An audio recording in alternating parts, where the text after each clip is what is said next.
Hello, everyone. Mark from Avalaunch here. Today we are speaking with the Snail Trail team. Snail Trail is our next IDO, and they are building a play-to-earn racing game on Avalanche. And we've had a relationship for a long time now. And we've watched, I think, the game and the project come together over time, and we've been really impressed with some of the fundamentals of the game, and the things kind of contained within that make this unique. Really excited to get into it with you guys today. Really excited to be hosting the IDO on Avalanche in our community. Welcome, guys. Thanks for having us. Right on. We're going to cover a lot today, and we'll get through it all. But I first want to just focus on you guys. Who you are, what your backgrounds are, and what you were working on prior to Snail Trail. And I'm uh, hoping you can kind of contextualize it with what your background is and like how you feel like it led you to this point to working on this game, and trying to put these ideas into it. So whoever wants to start is welcome to go. Actually, Shai, why don't we start with you? Okay, let's start with me. So, firstly, of course, it's nice to be here and talking with you guys. And I am one of the co-founders of the Snail Trail. And previously, for the past 6 years, I was working in a defense industry company where my main background was basically cryptography and designing secure protocols, creating secure messaging or secure communication applications for both military and government entities. Back there, I was doing in an R&D team, and for the past 3 years, I was software team leader there. And up until last October, I was working there. And during August, we had an idea like to create a game on the Avalanche ecosystem. And our it was a long time goal for us to create a gaming company. I'm graduated with the Orex from the same university, so we kind of had this dream of creating a game company. And but since we kind of also postponing it because of the daily stuff, so around 2020, I started to investing in Avalanche and doing some investments on the Avalanche ecosystem. Then during 2021, we decided to create a game, and we first find the idea around August, and after that, after 2 or 3 months, once we created all the design documents and software documents, we decided to make it public for everyone at the early September. And on October, I just quit my job and started to fully working on Snail Trail full time. Mm-hmm. Awesome. Yeah, I think I can go next. As Shai mentioned, I also had a computer science background. I'm more focusing on Unity game development and mobile development. So I live in Berlin, and then for I'm here for since 6 years. First 3 years I was working in a big car manufacturer on car sharing, and then the last 3 years I was working one of the biggest e-commerce companies in Europe. Yeah, I mean, as Shai mentioned, we always had a dream of creating our own game, and here we are building Snails, I would say. And then I pass it to Weekender. Hey, yeah, so I think Oryx is kind of the central link between us three. So I moved to Berlin about 5 years ago, and I'm a product designer and illustrator. And Oryx and I, we were working at the same car manufacturer company. It was like one of those Berlin startups, but also it was funded by one of these big huge companies. Hmm. But I think it's one of those classic stories of a designer meets a developer. We hang out a lot, we drink beers, and then we always are kind of talking about ideas of like startups and games. And him and I, we kind of played around with a few different ideas before. And yeah, so since then, I've worked at another product design place, and around last year August, Oryx messaged me saying, "Hey, I've got this other idea with this other dude, Shy. It might be something worthwhile checking out." And yeah, like to be honest, from my side, I'm not like that big on crypto and crypto gaming, but I had that trust with Oryx and Shy, and I was like, "Fuck it, let's get in on this and see what happens." And Yeah. so yeah, now my life is just drawing snails. Yeah, that's awesome. Well, yeah, everyone gets in at some point, I suppose. And when you guys are talking about, because you had some careers that were very different than gaming, but both of you had talked about always wanting to develop games, build games, have a game development shop.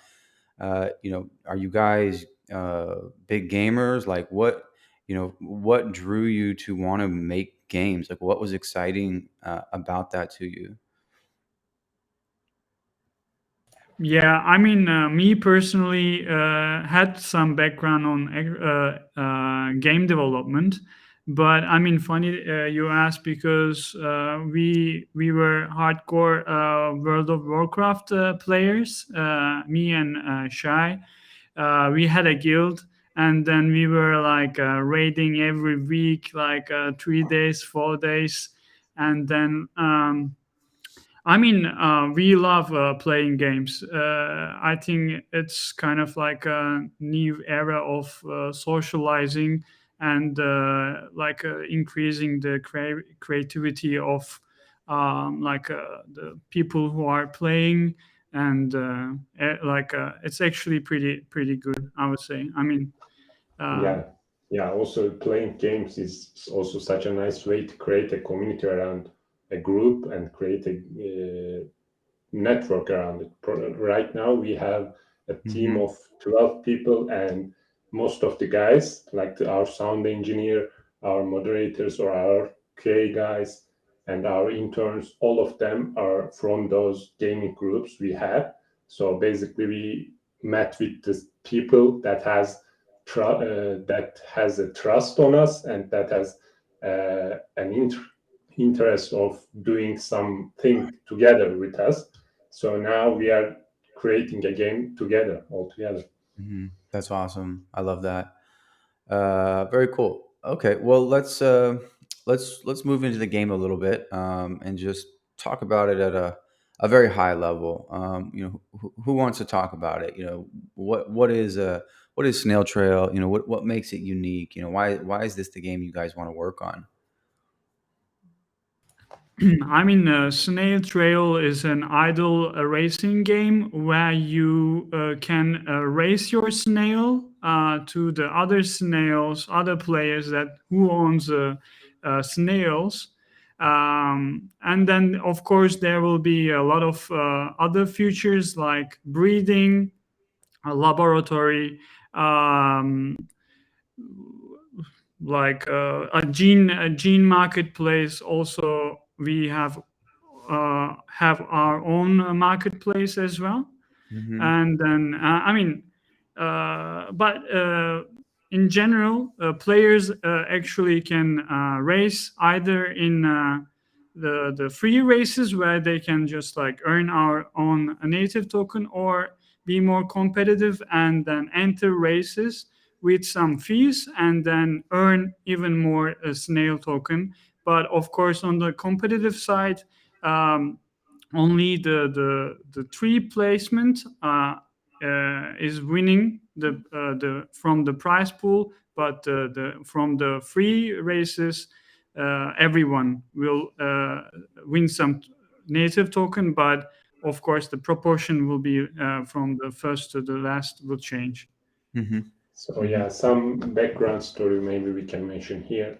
So while in I think 1 year ago around this time, we were kind of also looking at the crypto games. One was we were observing a horse racing game on the Ethereum chain, and it was called Zedrun, and then there were other games, but they weren't really matured enough back then, and we decided to say, okay, let's play this horse racing game. And it was kind of fun at the beginning, but then we noticed some big flaws and decided that, yeah, this looks good, but it's kind of something like boomer level. Like, obviously, horse racing is kind of like old in my idea concept, at least. Then we come up with our snail idea. We thought that it might be counterintuitive to whole racing theme, and we can actually create some design elements similar to what Axie Infinity offering. Like, we are aiming to be better than those on the art side and both the game side. And we decided that, okay, we didn't like these game mechanics because we have so much experience with playing many different games. We it doesn't actually require that much experience, but when there is an bad mechanic for the players, you can see that. And with some little twists, adding some new mechanics like burning and upgrading your snails, we come up with our Trail idea, and we basically created our first version. The game itself will be an idle strategy kind of game where players will decide every necessary action and adapt their strategy before each race. Mm-hmm.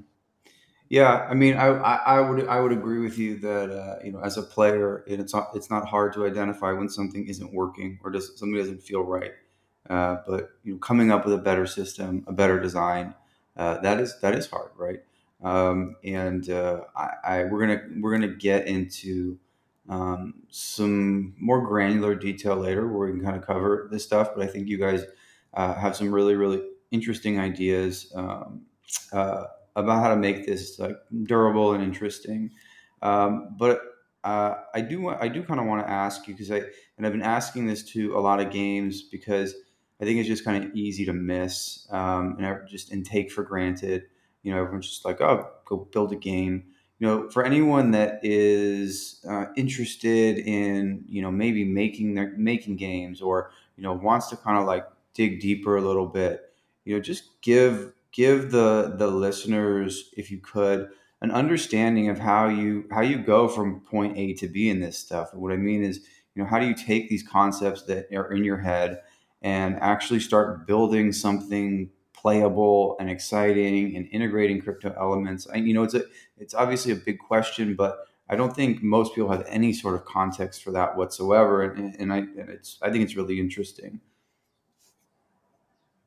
Yeah, I mean, I agree. I mean, from our the beginning of this journey, when we were playing Zedrun, and I think the first step will be to analyze what is missing on the other like games that you want to build on top of that. I mean, so basically, also you have to make sure that the potential users, are actually asking for that future as well, or the piece that you wanna put on top. Because if you don't actually users that looking for that, you will be like building for. I mean, there will be no business model around it in the end. So you have to make sure that you are actually putting something on top of that. So I would say the beginning of the journey starts with playing games, right? Understanding the games, and then you actually figure it out what they are missing, and then realization of like what you are actually can add up. Uh, After that, of course, like sharing these ideas to your close circle, if they actually like, if you can get a good feedback. um, After that, I would say build it, because like before building it is always like everyone has like an idea. Ideas is actually like easier to come up with, I would say. Mhm. Of course, good ideas like words, but I would say building is like the start. Like you can talk like all day all long, but if you don't build, it doesn't mean anything. So I would say just like get started. Like if you want to actually want to do something and then you are passionate about it, and if you are passionate about games, yeah, just like start building, I would say. Hmm. Yeah. Yeah, and if you are getting nice feedbacks or any type of like mediocre to nice feedbacks, you should keep building, right? You have to be consistent, you have to be persistent on this, and you have to keep building on top of it, because if you let it go and finally it will fail. So you have to work hard on that side. If you believe that an idea is working and you convinced few people and they're also giving you positive feedback on that, then yeah, you should definitely keep building and Hmm. don't stop. Hmm. Yeah, Yeah. to be honest, I want to add something as well, because like I think we did it good on this part. Um, I mean, you have to make sure that you actually complete the puzzle before you start the journey. What I mean by that, like if I would be like me and Shai together building something, we would definitely miss something. So, like on the design side, or like because like games are of it's an act of art. It's just like have like a really good you have to also have a really good design, besides like marketing and then the development. So yeah, I mean, glad that we have a weekender on our like friend circle, because like I literally went to him and then like we need snails. I don't know how they should look like, but like they should look like, I don't know, kind of weird, and then it's a nice in a cute way as well. And then I'm really actually glad how it end up with right now. Yeah. Yeah. Yeah. Yeah, they look awesome. They have like a lot of character. They're different, a lot of personality.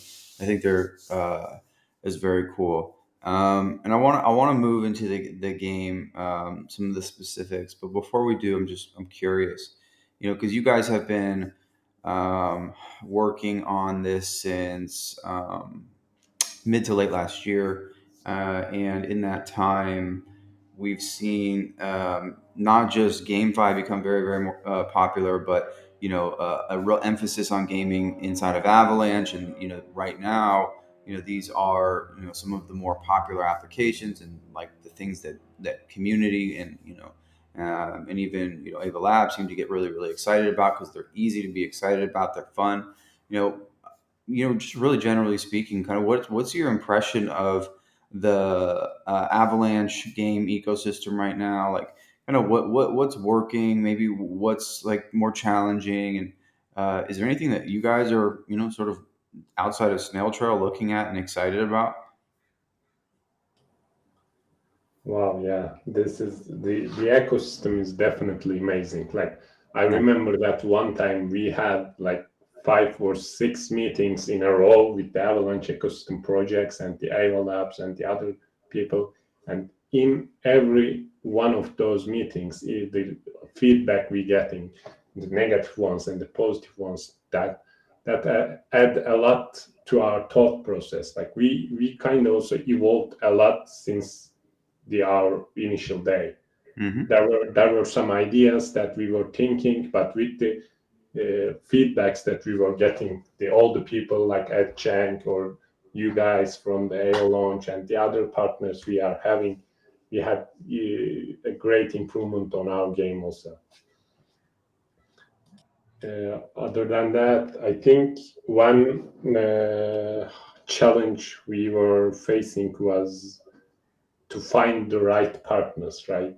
Because as a project, you usually get tons of messages and tons of people that wants to invest on you and Yeah. that wants to just make a quick flip, right? Mhm. So you have to be careful, and uh, you have to be reaching the right guys at the right time. You have to reach the right projects and the right teams to who they have the they share the same vision as you. So yeah, I think we kind of get lucky on that, and we also got a lot of help from our advisor Firestorm. He introduced us with those too many great projects and great companies out there, and Yeah. yeah, I'm glad we are having his advisory. Yeah, yeah, he's a great dude, and it is really really hard, especially for a new crypto team, and a lot of crypto teams are new. In the earliest days, like all progress is not good progress. In fact, you can be making what feels like good progress, and it's actually pretty detrimental to the future success of the project. So what I'm taking from that, and I think it's a good point, is if you are new, let's say to crypto, or maybe you don't have this big network, one of the most important things you can do is identify just one person who does have that network and who believes in you, and not only can make good introductions, but can also help you sort out what's good and what's bad. And that can afford you a big advantage and save you a lot of time. I think that's interesting insight. Okay. Well, let's Yeah, I just want to add some little not anecdote about this. You just don't usually randomly bump up to a person like Firestorm. Mhm. How we met with Firestorm is completely another story. We actually met with his brother through a game, and we Mhm. were kind of hanging around. Then one day, his brother introduced us to him, and Mhm. we start to play games together. Mhm. And a few months later, he started talking about Avalanche on our gaming Discord. And I said that, oh, are you mentioning the Avalanche that the Emin thread is building? Like I was following the Emin thread since 2018. And then it basically clicked, and we talked about Avalanche for a long time. And one day we said that, okay, we are creating a game, we are creating a project on Avalanche Network. Can you help us? And basically, that's the backstory of that. Yeah, Uh, it's interesting. Um, all right. So Snail Trail, when you look at it, it's broken into, at this point at least, essentially two components. There's the racing, obviously, and then like the breeding reproduction component that plays into the racing. So I want to go through these in some detail, and also the snails, because there's underlying logic with the snails, and I want to help people understand like what they're kind of getting into here. So you guys have some good information, I think, in the Get book that will be a good visual reference, probably. So I am going to share this here on the screen, and let's just talk through it. Like, let's talk about the snails first, and walk the listeners through. These characteristics, how you came up with them, why they're important. Just like give us some insight into your thinking and what this is. I mean, we made in a way that this for like this first of all we separate the how they visually look, and then how they behave in the race, how they perform in the race. So how they perform in the race, I mean, they are, as you can see, four racing traits, and then these are family, class, generation, adaption, and then these four is affecting your how the snail is performing on a particular racetrack, and then there is how they actually look like. Are they look cool, or are they look like, I don't know, pretty common? So but this appearance traits are not affecting their performance on the track at all. So they are completely separate. It's just like creating more a variety of visuals inside the game, which we like, and then of course the creates more personality on them as well. So if we actually jump onto the racing traits, because probably it will be the more important part for majority of the user, because since they actually affect the how they how fast they are.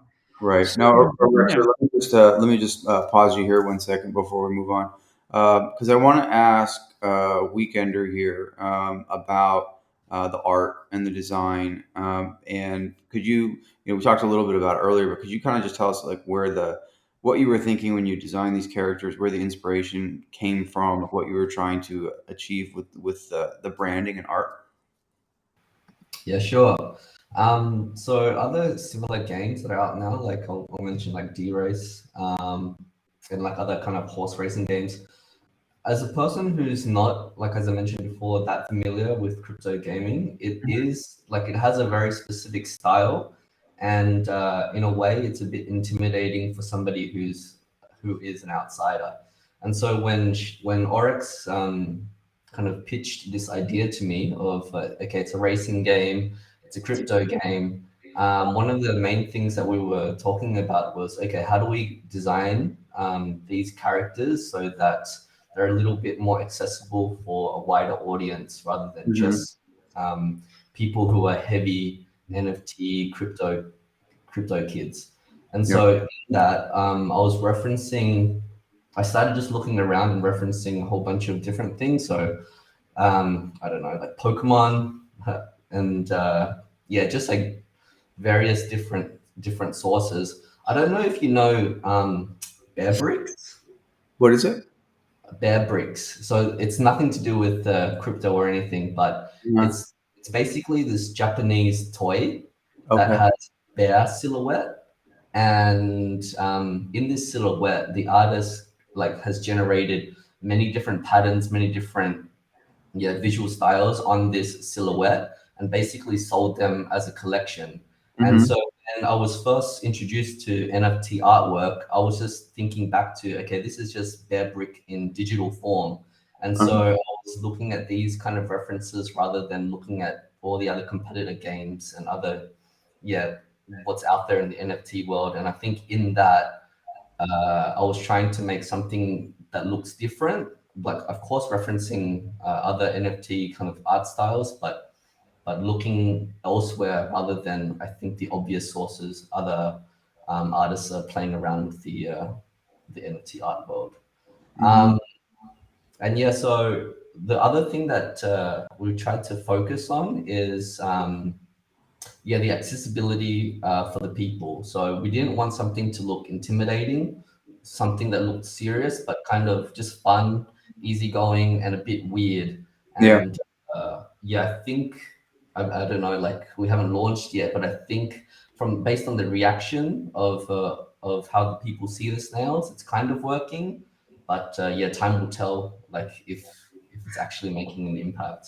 Yeah. Yeah, it's definitely different, man. I think that matters a lot. And cool, very cool. Thanks for taking us through that. So let's move back into the racing here. yeah, sure. I mean, I think maybe Vikander also would have talked about the families more, Sure. since since it's actually kind of interesting, because I feel like they have different personalities, like how they look.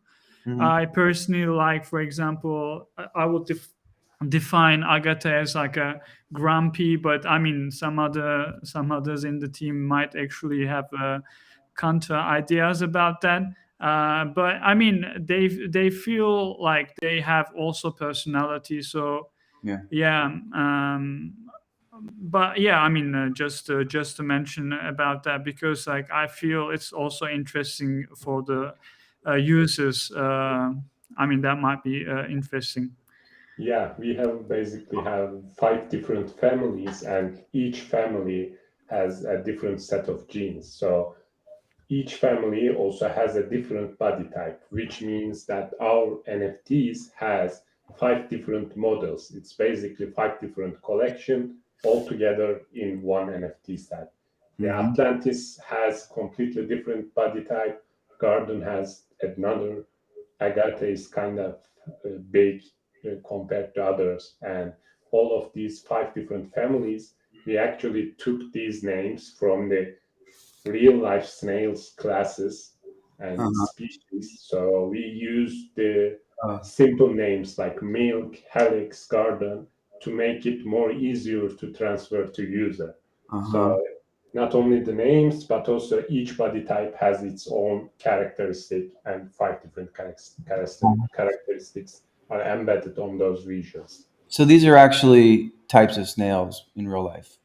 except Yeah, Atlantis. except the Atlantis. Yeah, we find that the milk helix garden is really easygoing, and the agate one as is also called like the African great African snail. Uh-huh. But we decided to take the agate part, and for the Atlantis, we just thought that yeah, there should be something more rare than these snails. So Atlantis, the lost continent. So we just also some snails live under the sea, and we Uh-huh. decided to name those Atlantis. Cool. Yeah, great name. At the beginning of the project, it was just a lot of snail research.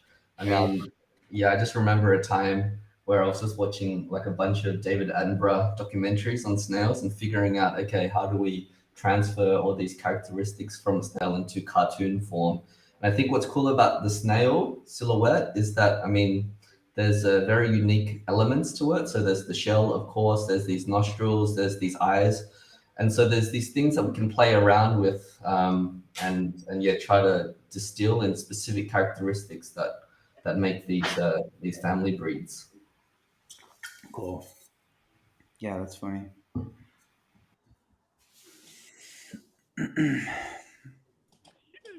Yeah, so I mean, speaking of how they like how the family effect how they race is, I mean, garden is our most common snail, and then it goes to the Atlantis, which is the most rarest one. So of course you would expect that the Atlantis is like a little bit more faster. So in average,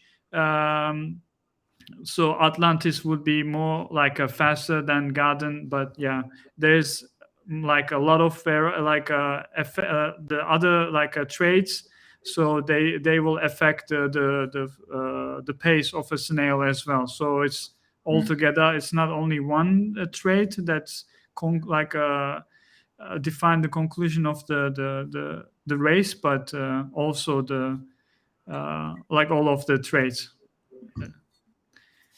yeah. One thing while you were designing the racing traits is that you have to kind of predict how those genes or the class or generation or other attributes transfer to their offspring, right?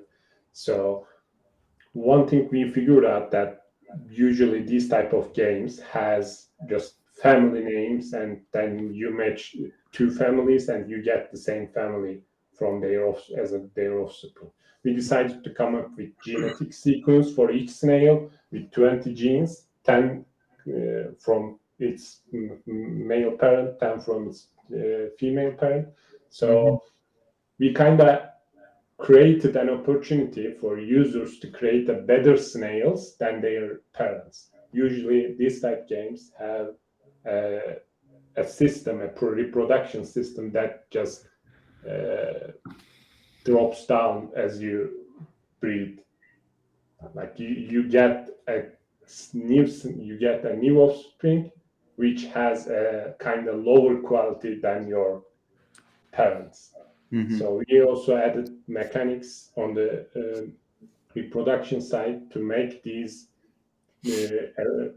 traits in such a way that you can create better snails through the breeding mechanisms. Cool.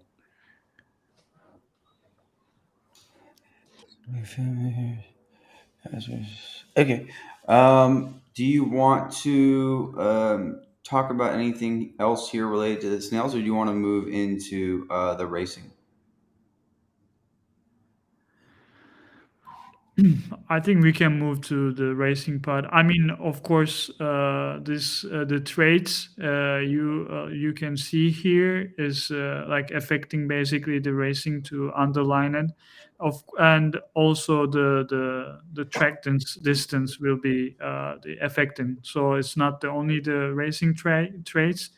On top of that, that will be the user's decision of where they actually wanna race. Will be the um, giving the final decision to the race. Mhm. But I mean, yeah, we can move. I guess. I mean, we talked about a little bit reproduction, so I mean, we can move on to the racing, I guess. So yeah.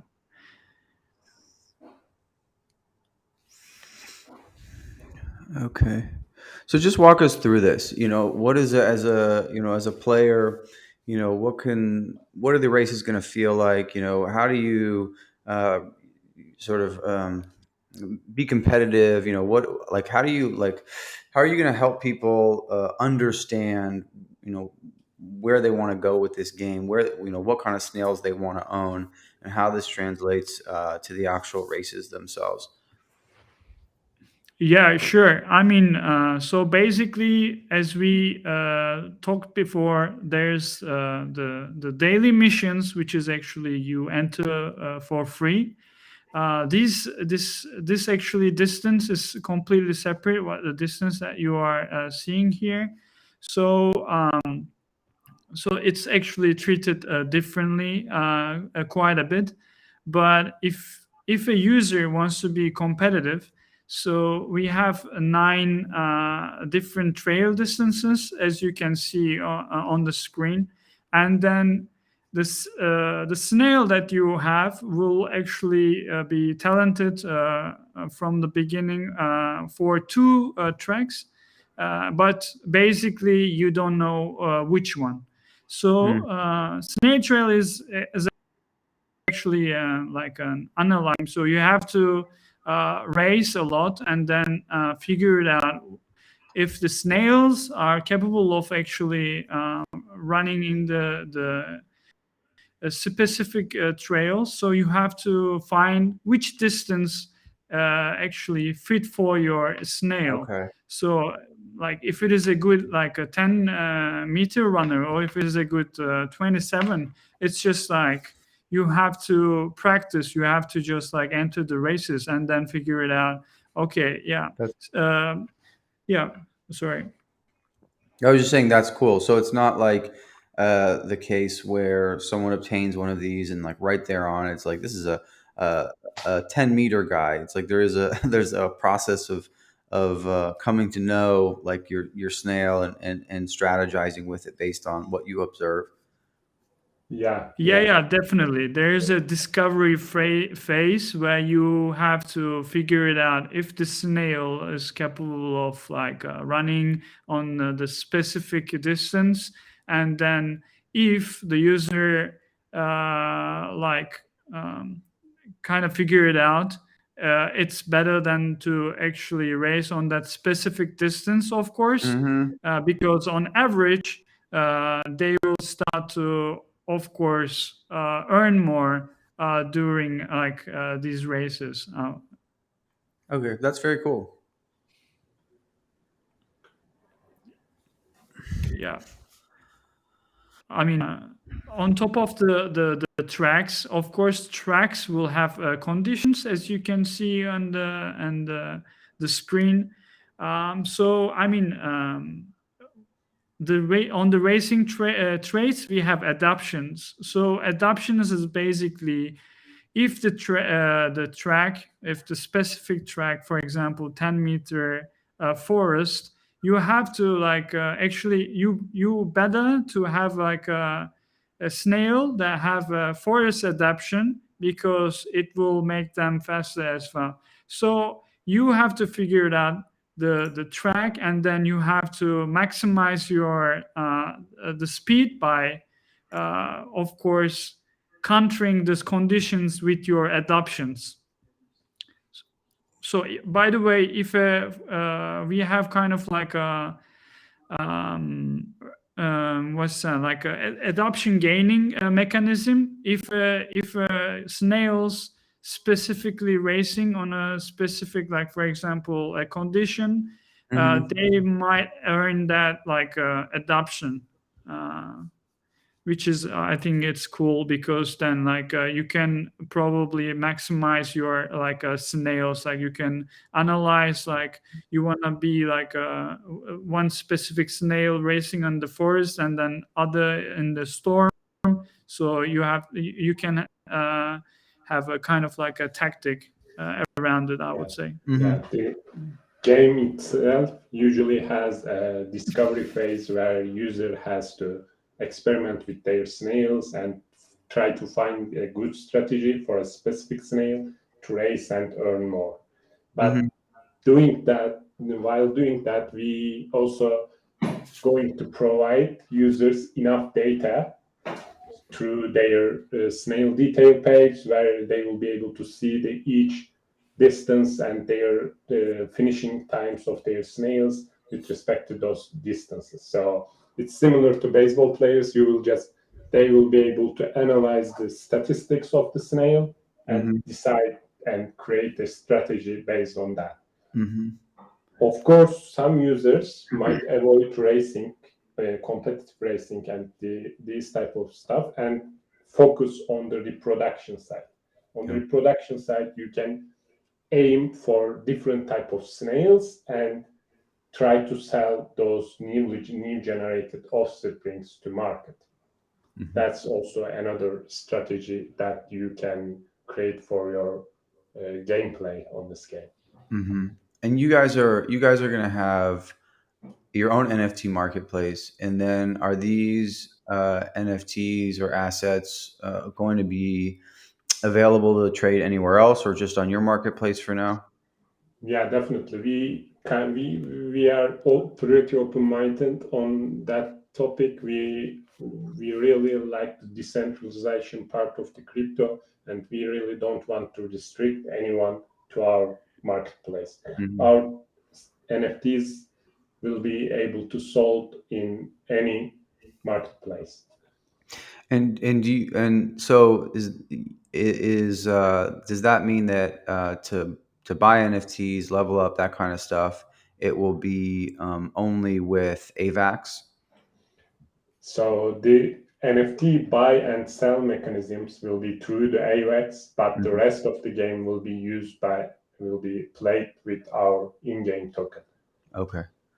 And was that a decision that you guys did you ever consider the NFTs being purchasable with the token, or and decided against AVAX, or was this just always the way that you wanted to do it? Yeah, I think. Yeah, you go ahead, Oryx.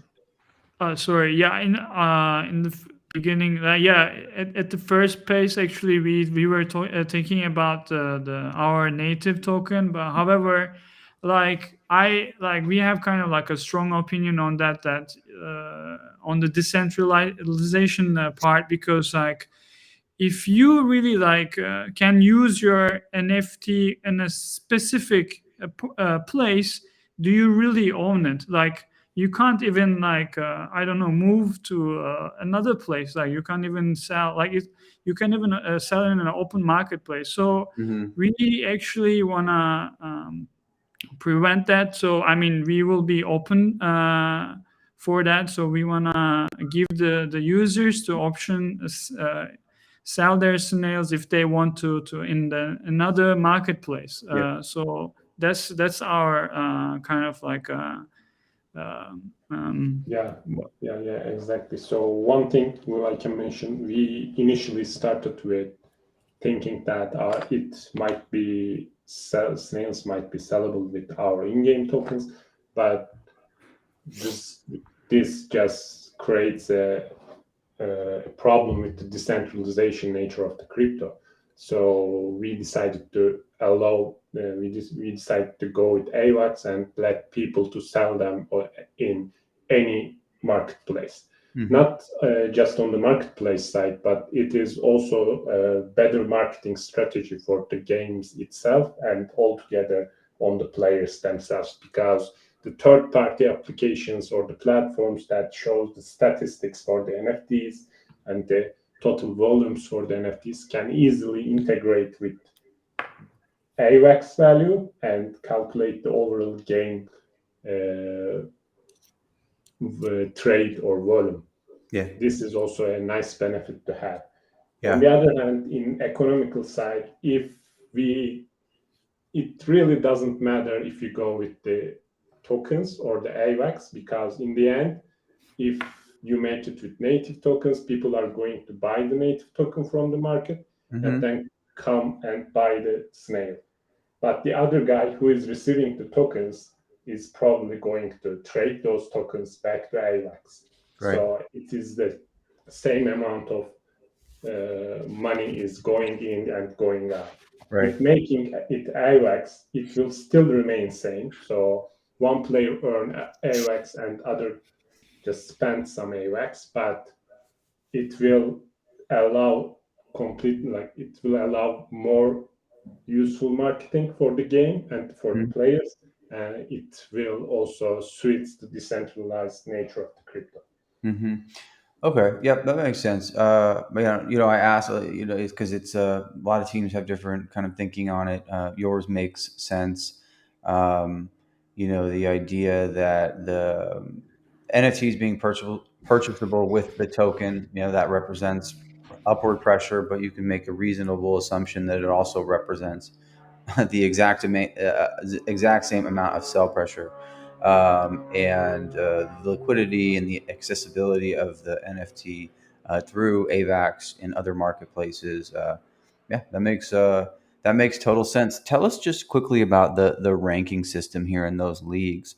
Um, you know, what does that represent in the game? Why might someone want to, let's say, achieve master? Yeah, so like many other games, our game have different level of leagues from bronze to master league. So each snail starts with a placement elo. We have an elo ranking system similar to chess in our game. The difference is we have to come up with an algorithm that evaluates the elo for 10 people rather than 2 in chess. So in our leagues, users will start with snails will start with base elo ranking, and they have to race for 5 races before getting assigned to a league. Once you get assigned to a league, you will be able to compete in competitive races.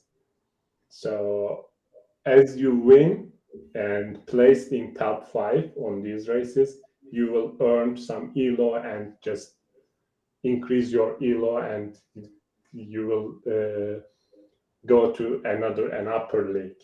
What does this mean is at the end of each season, each league will have different rewards for their system. So the player's goal is to finish a season at the best possible league. So if you are finishing it in Master League, obviously you are going to earn more seasonal rewards than the others. But this is not in the initial version of our game, but it is planned on our roadmap. The leagues will be there and rewards will be distributed. Okay. Yeah, also there's another aspect of it where, I mean, the separation of the leagues actually provide the possibility of like a snail, which is like kind of like a bronze snail, let's say, not compete with the master snail all day long and then on average lose. So the bronze snails still compete with the bronze snails and then earn seasonal awards, and then of course they will more likely to win as well, since they are actually compete with like more close competitors. So this is also like nice, because like then users will actually earn more by that, by the separation. Okay, got it. All right. Well, that was I think, really, really helpful here. What I want to cover right now, because we kind of briefly touched on it, is the token, and its its place in the game, it's the ecosystem, how it will drive the economy, why someone might want it. Just take us through that. Yeah, maybe Shai wanna actually take this one. Yeah, okay. So on the token side, we just started with a basic idea. Okay, we want to reward our community as much as possible. So we decided that 50% of the total tokens will be allocated for as rewards to the games. But how should we allow users to earn these tokens? One mechanic is the pretty obvious one, the daily missions that we were offering. So each snail will be able to raise, I can say, like at every 4 hour, every 3 hour, every 5 hour, depending on the rewards emission for that month. And they will earn, no matter what their results, they will earn tokens from those races. But if they finish at the top place, like the first place, they will earn more. But even if they finish the track or the race at the 10th place, they still get some token. So with this mechanic, we simulate the number of snails, the breeding ratios, and our total target for each month. And we come up with rewards for each daily race, each of the daily races. So basically, if a user don't want to race in competitive ones, they can easily come every day for every X hour and attend these races and earn our tokens. But if you want to step up their game and earn from also other users, they can join the competitive races with these tokens, the tokens they earn. They can play against other players and try to win from their tokens too. Because on the competitive sides, there's an entry fee, let's say 100 snail tokens for entry, and the pot is 900 for 10 snails. So if you win on those races, you will get 5 times more, like 500 tokens from those pools. So I think other than the rewards part, we also going with a really, compared to other games, decent market cap for our token. And we kind of mostly use those. We also separate the good chunk for the private round, public round. Yeah, that's, I think. Yeah. The other part, I think, how we can use these tokens is not only just races, but users will be able to use these tokens on many different mechanics. One is like being the in-game mechanics, similar like incubator, laboratory, and the microwave. So incubator is our breeding system. Players will use those tokens to breed with their snails, and each gene affects the breeding price, and also the market demand affects the breeding price. So the main usage of the tokens and the main burn mechanism of the protocol, not a burn mechanism, but the main returning point of the protocol is those breeding systems. Also, we will be introducing the burning mechanism. The laboratory burn some snails and create new ones through the burn snails. This system also will require some snail tokens to be consumption. And we have an upgrade mechanism called microwave, where you put some snail and the adaptation potions into microwave, and you upgrade your snail. And obviously, there is a fee for these microwaves. Other than these, we will have microtransactions on which will be introduced in a later patch as a in-game shop system, where you will be able to buy some banners for your snail, which will be carried by a snail during a race.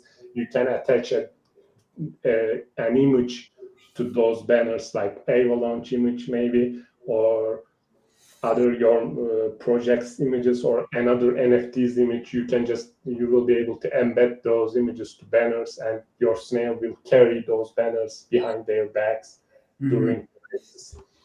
Another thing is, also in the shops, we are planning to sell these as cosmetics in return to snail tokens, for like that will be emotes or sprays or the trails or the visual effects that will be sold through the in-game shop. But all these will be purely cosmetic and will not affect the snails racing performance. Yeah. Other than this, obviously we have creating a snailverse here, and we have huge plans for the future. We have planned some different game mechanisms and new game modes. I think I can't announce those here right now, but those will be also a place where our snail token will be used. Hmm.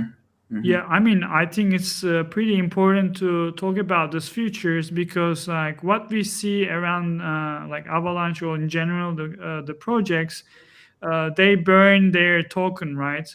Like, while it's good, but we believe that it should be done by nature. So you should actually use the token inside the game.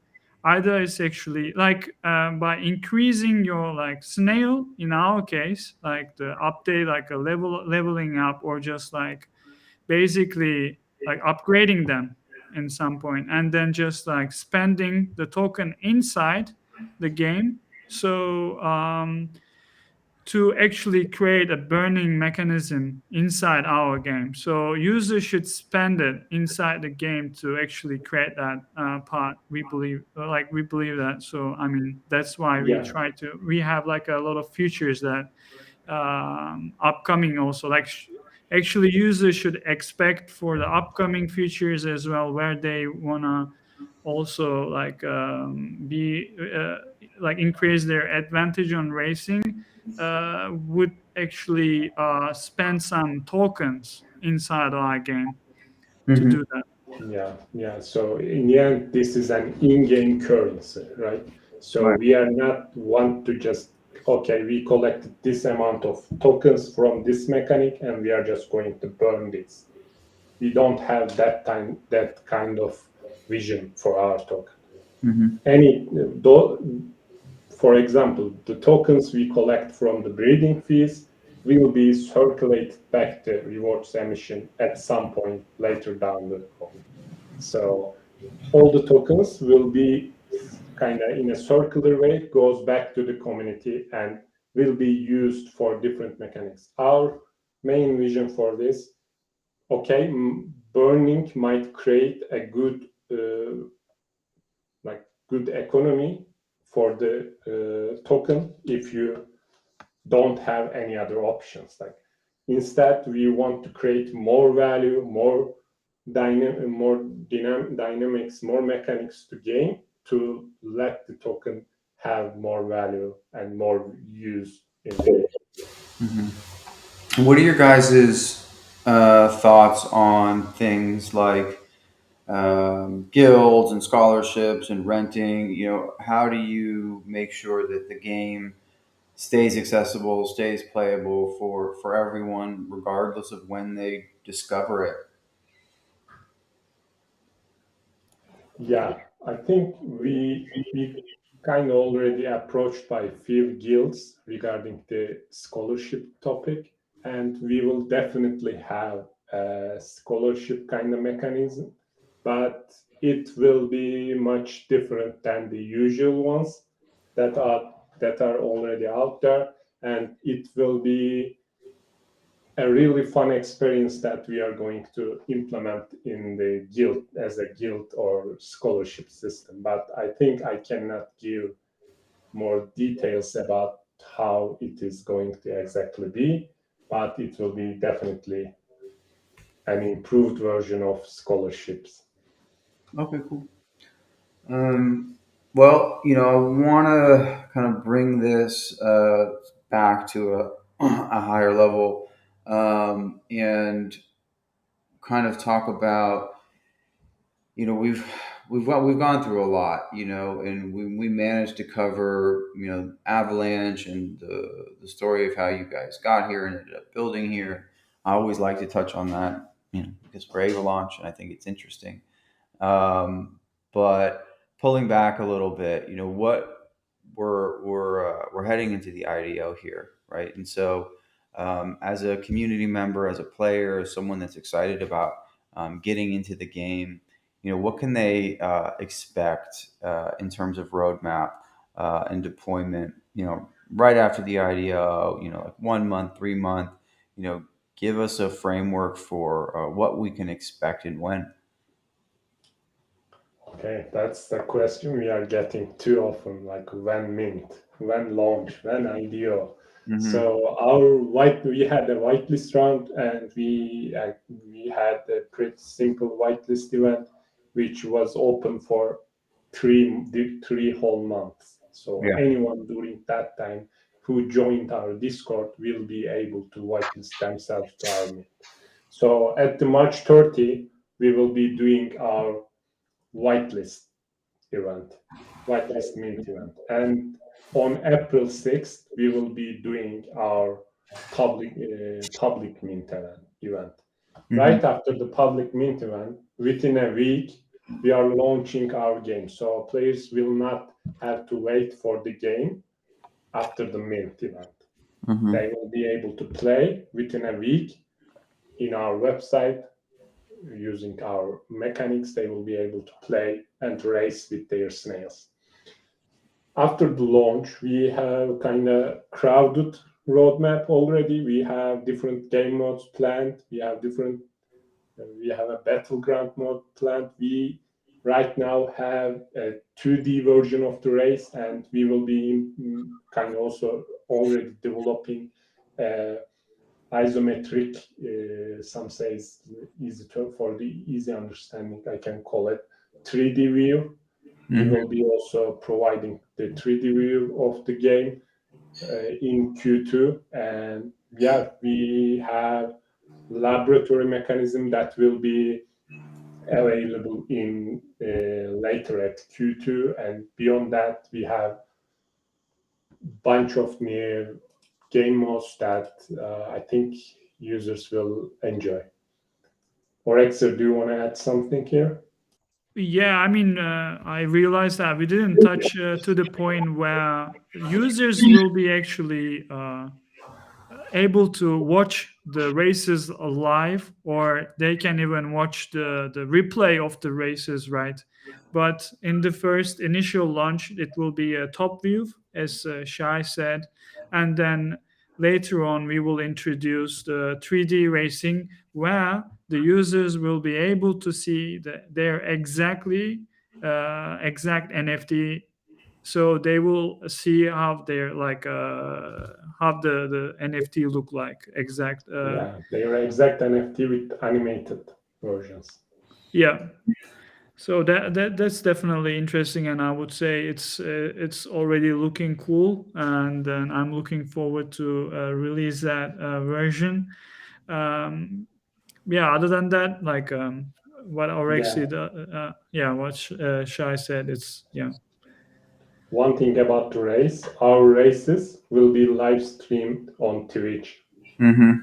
Hmm. 24/7. That's So users will just go and enter our Twitch channel and will be able to watch their races. Meanwhile, again, this is not always, but sometimes we will bring some voiceover actors and some announcers to those races, and they will announce and act over those races. that's cool. Yeah, I think the community will love that. Uh, okay, so just to kind of wrap this up, and I want to say, first of all, thank you to you guys for making the time to come on and answer our questions and give the Avalaunch community more info. I'm sure this is not the last that we will be hearing from you, but um, I like to end it like on a really general note, and it's a big question, and a lot of different ways to answer it, I think. But if Snail Trail is as successful as you want it to be, and as well adopted as you hope it is, what does the Snail Trail game ecosystem look like in 2, 3 years, provided everything goes according to plan, and beyond. Even don't be afraid to dream. Yeah, I think I can answer this from my side, my perspective. Like, these guys can have, obviously they have their own vision, but from my side, we are we will be definitely exclusive to Avalanche. We are not going to do anything cross chain. Okay. As in, like, this game will stay on Avalanche and will emerge from Avalanche. So we are pretty royal to our network, and we kind of want to be the as a first step the well-known game of the Avalanche, similar to what DeFi kingdoms to Harmony. We want to be the first game that wants to be that comes to mind when people talk about Avalanche, or when they talk about us, the Avalanche term might pop up into Yeah. their heads. So that's definitely my passion and my vision for the future, and we will work hard for to make it happen. Hmm. Okay. Cool. Yeah, I mean, for me, definitely the same. I am also definitely thinking that we should be focusing on more, like attracting more people to Avalanche by the being the game, to being the attractive game, and then actually giving the more features like to the users that they can enjoy. Hmm. And what users can expect that, like from here, there's a reason that we actually choose snails. They are flexible, they can actually integrate it in the different type of game types as well. So I mean, a snail world around it can wait for us, so we will definitely keep adding value to our project, and then I see it will grow from there. And from a design perspective, if everything goes right into the future, and we're looking at 3, 4, 5 years even, I'm thinking toys. I'm thinking like short TV shows, things like this. So as we're kind of playing around with these characters, they're coming to life and they're becoming more real. And as they become more real, more narratives and scenarios and stories revolve around these characters, and Yeah. this verse, in a sense, starts coming to life. And yeah, I personally think it'll go beyond this kind of this game, this Yeah. digital. Yeah. Why not, man? I love that. Okay. Cool. Well, listen, guys. Thanks again. I really do appreciate it. I also want to reiterate that as Avalaunch, the platform, the community, we really appreciate you guys working with us, and kind of trusting in our community to help you launch your game right, and and get out to users. That's incredibly important to us. It's been awesome working with you guys over the last couple of months. We're super excited about your future, and your place in the ecosystem, and we think the world of you guys. So it's always a pleasure, and we will make sure to do this again soon. After you guys launch, and we'll check back in, and just continue educating, and getting people onboarded into the game, and the Snail Trail ecosystem. Yeah, thanks a lot. We really appreciate this time as well, especially knowing that it's a busy time ahead. Right on. Yeah, definitely same. Yeah, thanks Like, for having us. it was a great journey from you guys, with you guys from the start, with you and Dave and the other guys. We are glad to meet you guys, and yeah, looking forward to. Our pleasure, guys. Okay. Well, thanks again. Have a good rest of your day, and yeah, take care. Okay, bye. Bye. Bye. Thanks. Bye. See you.